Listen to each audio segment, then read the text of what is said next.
Hi friends, welcome to our channel. ఈరోజు వచ్చేసి సింపుల్గా టేస్టీగా బెండకాయ కర్రీ ఎలా ప్రిపేర్ చేయాలో చూపిస్తారండి.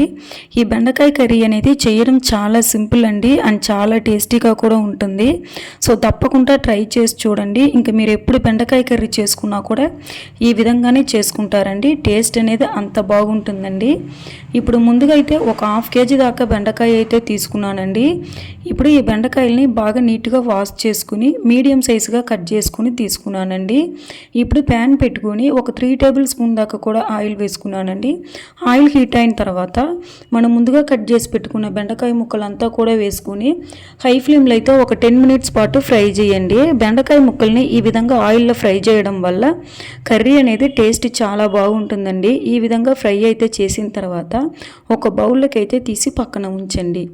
ఇప్పుడు అదే ప్యాన్లో ఒక 2 టేబుల్ స్పూన్ దాకా ఆయిల్ వేసుకొని ఆయిల్ హీట్ అయిన తర్వాత ఒక 1/4 టేబుల్ స్పూన్ ఆవాలు, ఒక 1/4 టేబుల్ స్పూన్ జీలకర్ర కూడా వేసుకుని ఆవాలు జీలకర్ర ఈ రెండు కూడా ఫ్రై అయిన తర్వాత సన్నగా తరిగి పెట్టుకున్న ఉల్లిపాయల ముక్కల్ని కూడా వేసుకుని లో ఫ్లేమ్లో అయితే ఫ్రై చేయండి.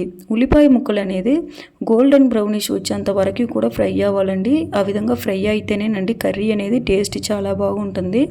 ఇప్పుడు ఒక 1 టేబుల్ స్పూన్ అల్లం వెల్లుల్లి పేస్ట్ కూడా వేసుకొని అల్లం వెల్లుల్లి పేస్ట్లో ఉన్న పచ్చివాసన అంతా కూడా పోయేంత వరకు కూడా లో ఫ్లేమ్లో పెట్టుకొని అడుగు అనేది అంటకుండా అప్పుడప్పుడు కలుపుకుంటూ ఫ్రై అయితే చేసేయండి. ఇప్పుడు సన్నగా తరిగి పెట్టుకున్న ఒక 4 టమాటా ముక్కలను కూడా వేసుకొని కాస్త సాల్ట్ కూడా వేసుకొని బాగా కలుపుకొని లో ఫ్లేమ్లో అయితే ఫ్రై చేయండి.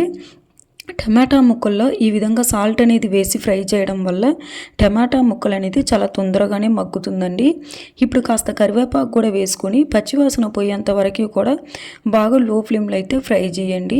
ఇప్పుడు టేస్ట్కి సరిపడంత కారము, టేస్ట్కి సరిపడంత సాల్ట్, ఒక 1/4 టేబుల్ స్పూన్ గరం మసాలా, ఒక 1/4 టేబుల్ స్పూన్ ధనియాల పౌడర్ కూడా వేసుకొని బాగా లో ఫ్లేమ్లో పెట్టుకుని ఈ మసాలాలో ఉండే పచ్చివాసన అంతా కూడా పోయేంత వరకు కూడా ఫ్రై అయిన తర్వాత 1 కప్పు వాటర్ కూడా వేసుకొని బాగా కూడా వాటర్ అంతా కూడా కలిసేడుగా మొత్తం కూడా కలుపుకొని ఉప్పు కారం అంతా కూడా సరిపోయిందో ఒకసారి చూసిన తర్వాత మనం ముందుగా ఫ్రై చేసి పెట్టుకునే బెండకాయ ముక్కలంతా కూడా వేసుకొని బాగా మొత్తం కూడా కలుపుకోండి. చూసారు కదండి, ఈ విధంగా కలుపుకొని మూత అయితే పెట్టి ఒక 10 to 15 మినిట్స్ దాకా మీడియం సైజులో అయితే పెట్టుకొని కూరని బాగా ఉడికించండి. ఈ విధంగా ఉడికి ఆయిల్ అనేది కొంచెం డ్రై అయిన తర్వాత చూసారు కదండి, ఆయిల్ అంతా కూడా ఈ విధంగా పైకి తేలుతూ ఈ కంటెన్సీకి వచ్చిన తర్వాత తీసుకొని సర్వ్ చేసుకోండి.